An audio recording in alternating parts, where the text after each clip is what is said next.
Good morning, Jay. It's Friday, the 16th of March 2012. Welcome to today's United Kingdom Talk and the first one of the year from the garden. I'm pleased to say it's the most beautiful day, around about 65, 66 degrees. It's so nice and it's wonderful. Wonderful to once again be back in the garden after a long spell in the studio. I really am an outdoor person, I think. You know, my ideal house would be in the middle of a forest somewhere. Indeed, there was a story actually. I think I've got it here that I saw in the Daily Mail yesterday. I don't think I've got the whole story here, but basically, these people built a house. I think it was made of wood in the middle of a forest somewhere, and managed to keep it secret for 4 years, and they're now allowed to stay there.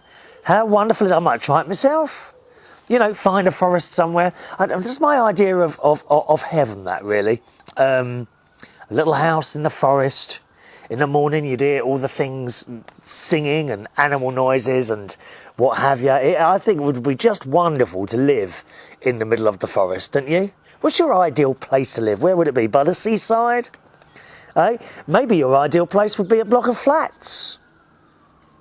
You know, each and every one of themselves. Let me know, where's your ideal place to live? My email address is chris@unitedkingdomtalk.co.uk. Well, the cat news then, and she's actually laying next to me. You can't see her at the moment. I don't want to disturb. I will disturb her, actually, just so you can see her. Katie! Katie, so come on my lap. Come on, darling. Up we get. There we are, darling. Here she is. You haven't seen her yet, have you? This is Katie, my cat. Now, she's a bit unwell at the moment. Sorry, darling, hang on. Let me just get my papers and then that's it. Are you okay? All right, Katie? Hey? There's my cat. Cat now sitting on lap. Now, she's not very well. You remember I took her to the vet on Friday, and the test results have come back. Obviously, I'm not a vet. That's why I took her there. But the thyroid gland, apparently, I don't know, some sort of numbers have to be between 30 and 50, okay? I'm not quite sure what that means. Have I told you this already? Did I tell you this on Monday? It seems such a long time since I last done a show. Did I tell you Monday or not? I think I've told you this already, haven't I? I'm sure I've told you this already. Anyway, and her levels are over 300, and the vet said it was the highest that she'd seen. So,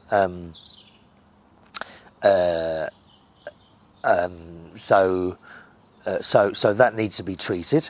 Okay, but they also think there might be a problem with the liver. So the choices are to have pills, okay, pills which should calm the thyroid gland down almost immediately. She said you will see a difference the very next day, okay? And we'll try that for a month, and then we have another load of blood tests and see if that's worked. Because she thinks that might be causing the problem with the liver. Alternatively, there might be a problem with the liver, and could have an ultra scan on her to see if there's something growing on her liver, and that's the other option. So one or the other, or both. So the ultra scan thing for the liver is actually very, very expensive. But I don't mind that, to be honest. I don't mind what I spend trying to keep my cat well. But thinking about it all, I'm going to start with the pills, because that's the least stressful for the cat. She's actually quite good. You know, you just put your fingers either side of her, and then you pop a pill in and she swallows it. So I'm going to try the pills first and see how she gets on. So that's the news with the cat. Talking of cats, what cat food do you give yours? Mine, she doesn't like food out of a tin. Any sort of tin at all, she turns her nose out of it and walks away. She likes the packet food. But she likes, there's so many different types of packet food as well, isn't there? The specific type she likes is the stuff that's in jelly. The thing is, she doesn't like the jelly. And what you get left with is a bowl full of bits of jelly. Oh, are you off now, darling? Because it's a bit hot in this sun, isn't it? Poor old thing. Are you a bit hot in the sun? never mind. You stay on. She'll probably go and sit under the chair now, where it's cooler. And you end up with this bowl full of the most vile, horrible, that jelly stuff. Do you think? Oh, I do hate that. A bowl full of jelly, and it just sits there and kind of melts. And you put it in the sink, and it doesn't go down the hole in the sink, does it? Horrible, horrible stuff. What do you give your cat? Ronnie, my best friend Ronnie, he's got 3 cats. Louis, Vuitton and Ralph, all named after after labels. Louis and Vuitton are like fairly, I mean, they're friendly cats, but they don't like being touched. They certainly don't like being picked up. Whereas Ralph is the younger cat, loves being picked up and hugged, and he comes and sits next to me, and he looks at me and purrs. Oh, he's a lovely cat. And he's a proper little boy cat. Walks around with his tail in the air like he owns the flat, you know, and starts running around. He's at the age where, well, the other 2 cats didn't really run around. They're very, very placid cats. Ralph, on the other hand, is completely opposite. He's always full of energy. Absolutely full of energy, and he'd run around the flat, and the other 2 would just sit there watching, thinking, what the hell's going on here, you know? Aren't they wonderful? Every cat has its own personalities. What do you feed your cat? Because Ronnie feeds his sometimes. He cooks them chicken. He buys them cooked chicken. Now, you've got to be careful with that. You don't want to be giving your cat slices of chicken with, like, added salt, right? Because the kidneys on a cat really do not cope well at all with nothing with salt. Yeah, this is the worry. When you give your cat a little bit of cheese or something like that, of course that's full of salt. It's not really a good thing to do that. So he cooks chicken breast for his cat. He does. What do you give your cats? Is there anything you could recommend to my cat? She's over there now. She's just gone over to her pet bowl over there, and she's picking out the last few bits of meat around the jelly. Oh, it's horrible, that jelly stuff in it. I do hate that. As you can see, those of you that are watching, I have had my hair cut on the advice of someone who wrote in the other day. They were shocked that my hair had grown to more than 1/4 of an inch. So it has been cut now. But I mean, you know, that wasn't easy. That wasn't easy. I had to go into London on Tuesday to pop down to the hospital for my regular blood taking, and I go back in a couple of weeks for results for that. And after that, I thought, well, I'll have my hair cut now. And I rang up Ronnie. I said, I'm going to have my hair cut. Can I come round yours this afternoon? He said, well, I'll be out. He said, but I'll meet you at the hospital to give you the keys. So he came, met me at the hospital, had the keys, went in. They took my blood and back out again, right? And then I thought, well, I'll drive to the hairdressers, as it was getting a little bit late now, and I had the quiz to do in the afternoon, because this was Tuesday, you see. So I drove to the hairdressers. Of course, you know, one road was closed, so I had to go another way. I had to go all around the houses.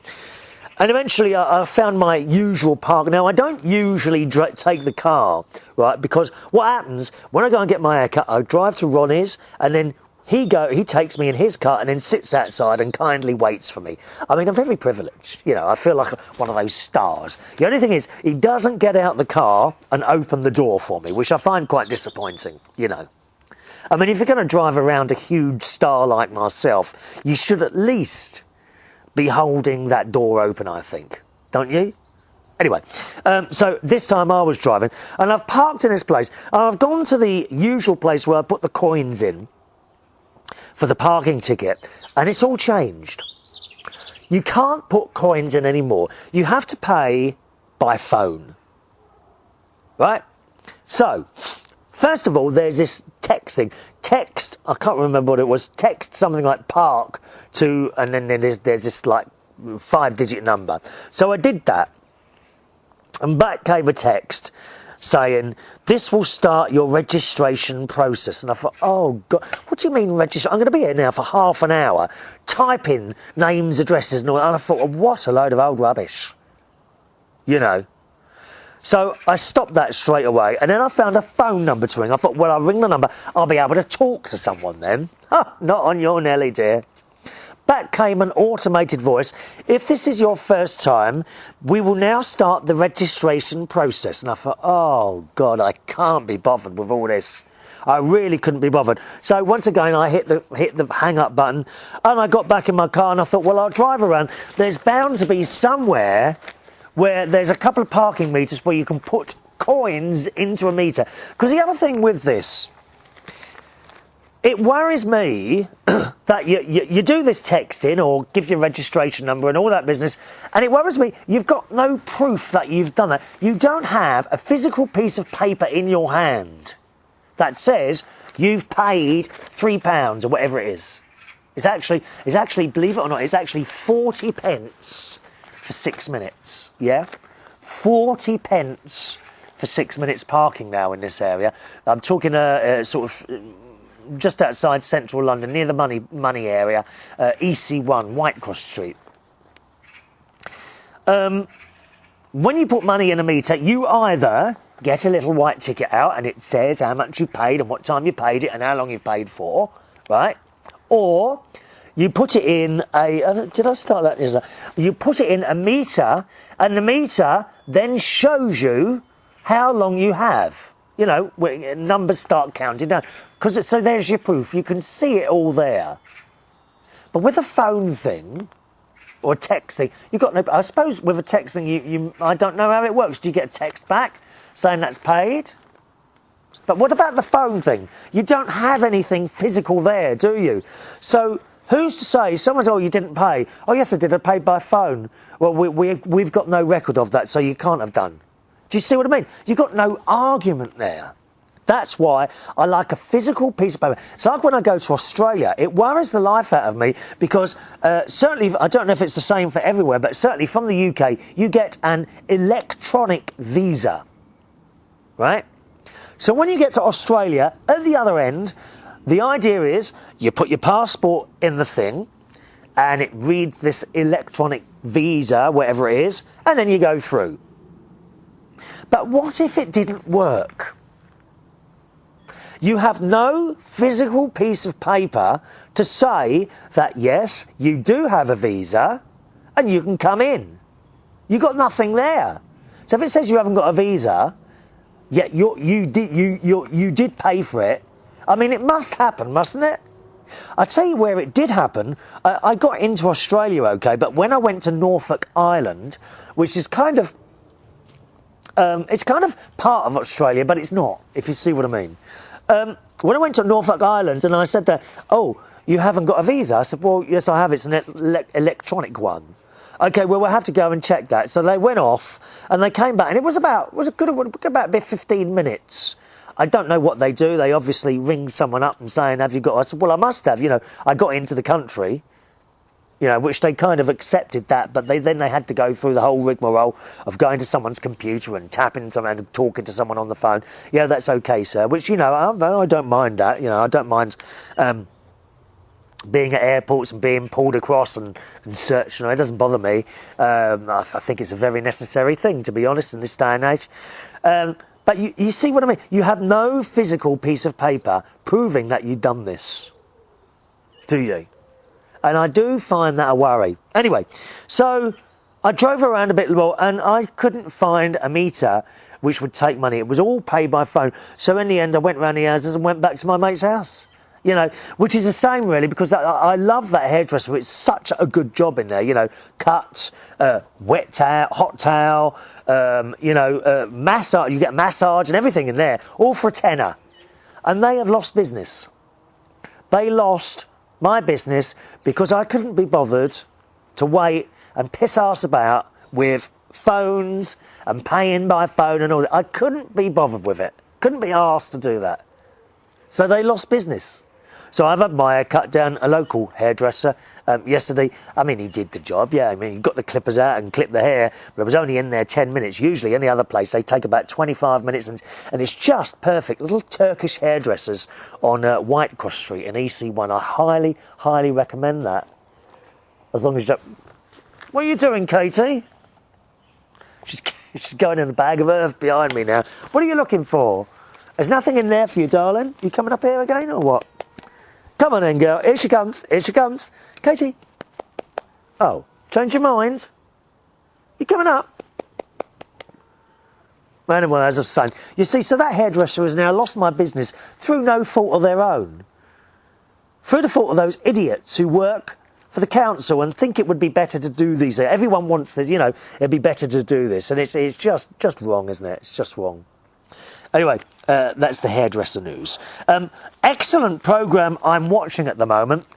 Just a second, I've just noticed something. I can see myself on a little screen. I'm looking rather blue.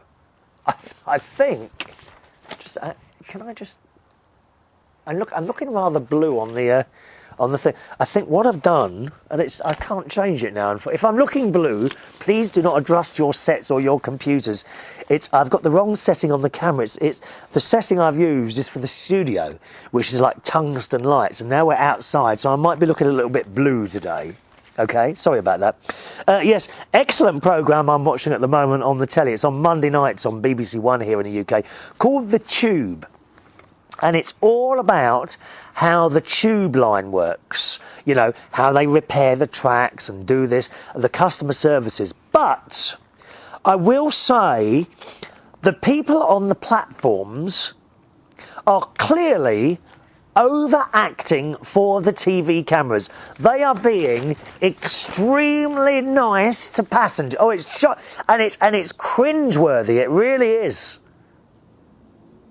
These I think they're called customer services people, and they walk up and down platforms, and they're always hanging around where you log in or put your ticket through the barrier or touch your card on some device. Always there, you know, to help people. But the thing is, on this TV show, they are being over helpful. You know what I mean? As they're doing the interview, every now and again, oh, sorry, sir, are you lost? Can I help you at all? And there was one bloke in particular, he was so nice to people, so nice, and you knew he wasn't really like that. I can't believe anyone, because I've used the tubes, I don't use them very often, I've used them, no one has ever come up to me while I'm looking at a map or something like, oh, are you lost, sir? Please can I help you? And all this. What a load of old crap. I mean, it really, if you were watching from another country, you know, you would look at this programme and you're thinking, what a wonderful thing the London Tube is. No, it's not. It's nothing like that. It's absolutely not as friendly and as helpful as you've seen these people on this programme. It is overacted for the television. I mean, it makes me cringe. Oh, can I help you, sir? Are you okay? Everything all right? Anything else I can do for you, sir? Do me a favour. None of them are like that. None of them are like that at all. Have you used the London Tube? Please tell me if you have found over helpful. Oh, is that the cat? Where are you now? Oh, she's behind me. Come on, darling. You coming on my lap? There we are. Here, she's back. Katie is in the house. There you are. All right. Oh, and she's down again. Can't make up my mind where to sit today. Have you been on the London Tube, and have you found them as helpful as the people on the Tube? I'm dying to know about this. Do let me know. Chris at unitedkingdomtalk.co.uk. A great show into the workings of the London Underground, the Tube. But as I say, those people who walk up and down the platforms and hang around the ticket barriers are not as in that show. They're okay, you know. You come across a right old miserable one now and again. You will come across miserable ones. Most of them are okay, but these ones on the telly are so helpful, you just want to slap them. You know, can I help you, sir? Oh, is there anything else I can do for you, sir? Do me a favour. Go away. Have you seen the show? Have you been on the Tube? Tell me of your experience on the Tube. My email address is chris at unitedkingdomtalk.co.uk. Okie doke. Email time. Hello to young Gary Lawson, DJ Spark Extraordinaire, who writes, another great show, dear. Speaking of going to the doctors, I was saying to you about, you know, if you've got something wrong, go to the doctor. You know, it could be serious. You know, that cough that's gone. I've got a bit of a cough. You see, here I go again. You know, I'm telling you to go to the doctors, and I don't go myself. I don't go to the doctors that much, unless I feel really, really, really ill. He says, speaking of going to the doctors, I may need to pay him a visit for my addiction to your annoyingly addictive shows.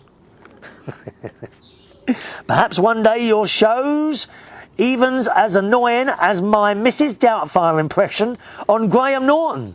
That's had a few hits too.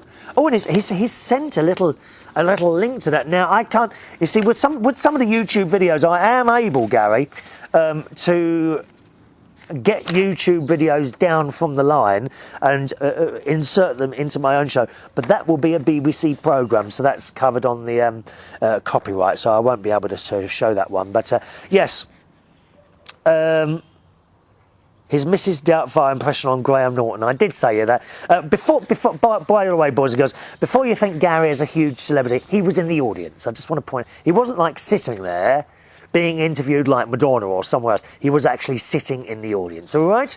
Just want to point it out. Thank you, Gary. Oh, by the way, there's a new Simon's cat video I highly recommend, again on YouTube. Type in Simon's cat, and I've mentioned this before. He does little cartoons of, funny cartoons of a cat and what it gets up to, and he's got a brand new video out. They're only about 2 minutes long. Simon's cat on a shelf. Basically, the cat jumps onto a shelf and starts, you know how cats are, and starts knocking things over, and it's very funny at the end. So look for Simon's cat on YouTube. All right. Hello to Zach in Australia, who I haven't heard from for ages and ages. We were very concerned. What is it, Zach? Have you grown out of this show now? Some young people, they watch this show, and then as they grow, I'm afraid they grow out of it. Chris is no longer, they don't any want me as their friend. I don't know why that is. I'm pushed out, I'm ejected out of the door of their lives. Has that happened to you, Zach? Has that happened? Have you grown out of this show? Another one gone, I suppose. Oh, well. Anyway, Zach says, haha, you have an Aldi in England. I thought it was just here. No, we have Aldi in England. Yes, and they are gaining popularity. I'll be honest, I don't like the shop. Don't like it at all. Don't like the way it's set out. They've never got enough staff, and there's always a long queue at the till. However, the prices are cheap, much cheaper. I was in Waitrose, actually. I was in Waitrose the other day, and the comparison is a 750 box of bran flakes in Waitrose, £1.72, in Aldi, 99 pence. Huge difference. I can hear people now, it's only 70 pence. Okay, what if you did all your shopping and it was all 70 pence? That's a lot of money saved, and I am indeed going to bite the bullet and start having a closer look in Aldi and see what else they've got in here that's like dirt cheap. Hello to Victoria Braverman. We were talking about cyclists and how stupid they look in that brightly coloured lycra. They do look stupid. Victoria says, why does anyone wear bright coloured lycra? You tell me. They do look, especially when they're overweight. I mean, it's not so bad when they're fit. You know, nice, you know, not an ounce of fat. But I mean, if I put lycra, I would look like, oh, I would look like a sack of old potatoes. I really would. I probably do now, do I? Eh? You know, you get over a certain weight, you've got to wear loose clothes. You can't be going round in tight-fitting clothes. It's like some of these girls who walk around the supermarket. Oh, my God. They've got tight leggings on and a crop top, and all their flesh is hanging, you know, it's exposed around the middle, and it's hanging over their it's not just hanging over, it's pulled in tighter, so it even looks worse than it actually is. Why do they wear these tight clothes? I don't. I would love to be able to wear a nice figure-hugging T-shirt with, you know, muscles exposed. I mean, the lads would fancy me then, whether they were straight or gay, I'm sure. They absolutely would. But I can't. You know, I'm not that shape.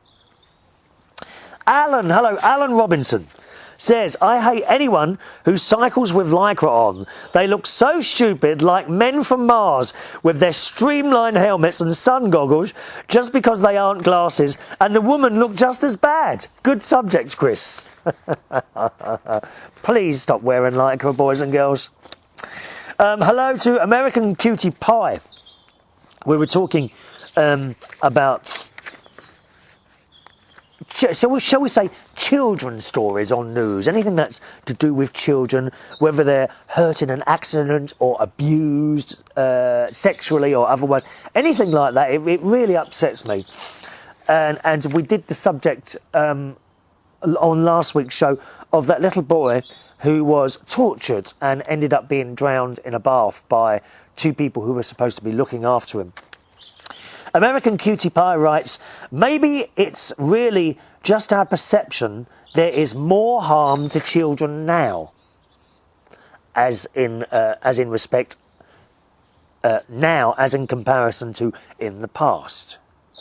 With all the many more media now covering all the stories of awful cases of child abuses, rapes, abduction, etc., it makes it seem like there are a growing number of such horrible offences against children.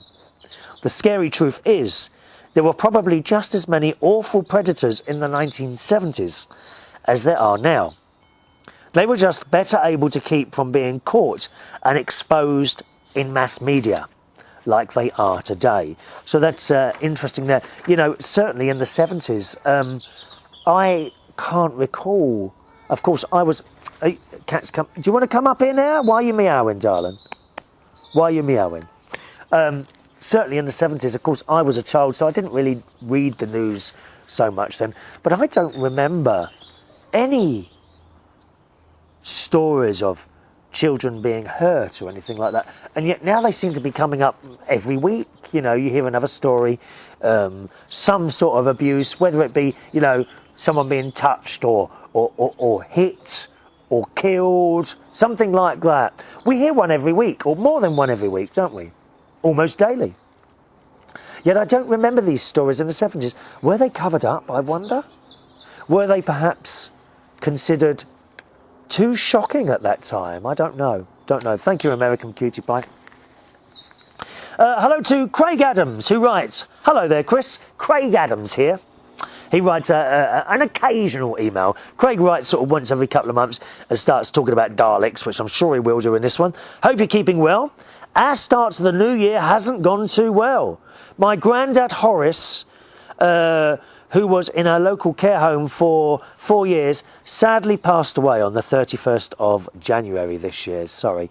He was 87 and everything was giving up inside him. My mum and her brothers were with him when he passed away. So we've had to cope with a funeral. Yeah, sorry about that. But how nice that he was surrounded by his family at the time of death. I have a very big regret, really, that I wasn't with my mum when she died. I was about half an hour too late. And the reason I was too late was because I got a phone call at work and they said, you need to come in, your mum's deteriorating. And I said, OK, can I wait half an hour? Because at work, and I shouldn't have, at work I was waiting to put a show on, OK? I was DJing at this place. That wasn't a problem because I was ready for this. I had a very long tape. It was a DAT tape. At the time we had DAT tapes, which were hours long, you know. And I had a tape ready-made. I was ready for this moment. What I wasn't ready for was for that to happen before I put the show on. So she said, OK then. So I put the show on. And that was about a half hour, 40 minutes long.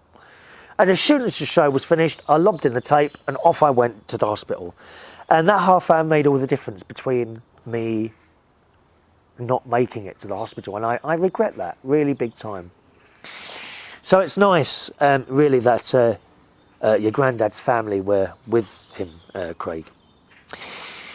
We were at our local Concordia Theatre on February the 26th, on the stage, doing a small performance for a charity show called For One Night Only, here in Hinckley. The show starred Michael George, a local singer, and a George Formby tribute act. The Vicky Ann Academy of Dance, the Daleks, etc., all took part in order to raise money for Hope Leicestershire Cancer Charity. My friends John and Dylan, who are both from Castlemead Radio, took part by sitting in our two Daleks, which were on stage, and you can watch our rehearsals, and he gives a performance via www.daleks, that's DALEKS, okay, www.dalexforhire2012 www.daleks4hire2012.co.uk. I'll spell that all for you, okay? www.daleks4hire2012, DALEKSFORHIRE 2012. And the numbers are numbers, okay? Not words, numbers, all right? Daleks for Hire, DALEKSFOR, sorry, I'll start again. DALEKSFORHIRE 2012.co.uk. That's our brand new website for our Daleks. Click on videos to view the Concordia video. We are hiring our Daleks out at no cost only. A charity donation fee to Max Appeal of £100 minimum is all we asked, and a bit for our travel and petrol costs. We've got public liability insurance, so we're covered. We are at Leicestershire's Space Centre this weekend with our Daleks to raise money for charity. It's an event called Brit Sci-Fi, celebrating science fiction the British way, from Doctor Who, Thunderbirds, UFO, Red Dwarf. Special guests include Jerry Anderson. That's wonderful. The man himself, who of course he was sort of Thunderbirds, UFO, Captain Scarlet. What was the one with the witch? I loved her character, Zelda. The Terrorhawks. That's it, Terrorhawks. Chris Barry from Red Dwarf. Colin Baker, the Sixth Doctor. Fraser Hines, Jamie's companion to Patrick Troughton from Doctor Who, will be there on Saturday. So that's Saturday and Sunday, the 10th and 11th of March. Oh, we've missed it. We've missed that, haven't we? Opening times 10 till 5. Feel free to come along. It's too late now. We've missed that now, haven't we? Sorry about that.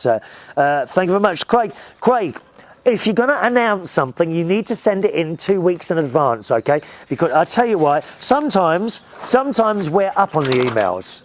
All right, sometimes they will come up on the next show. Other times, as in this case, you can be waiting a week or so for them to come out just because of the amount that have come in, or if I haven't been able to do so many shows for whatever reason, or if I've been ill. This week I haven't been able to do so many shows, as you well know. The reason for that is the two-bedroom house I'm trying to buy. It's taken so long to go through, I've started looking around at other places. I haven't pulled out of that one yet, but they're dragging their heels and they're not finding somewhere to buy. And, you know, I'm sitting on a bit of money here, and while I'm sitting on the money, it's losing me. It's costing me to hold on to it. So that's why I've been out and looking at houses, and that's why you haven't seen so many shows this week. So we'll be cutting down on those just for a short period of time while I try and find another place to buy.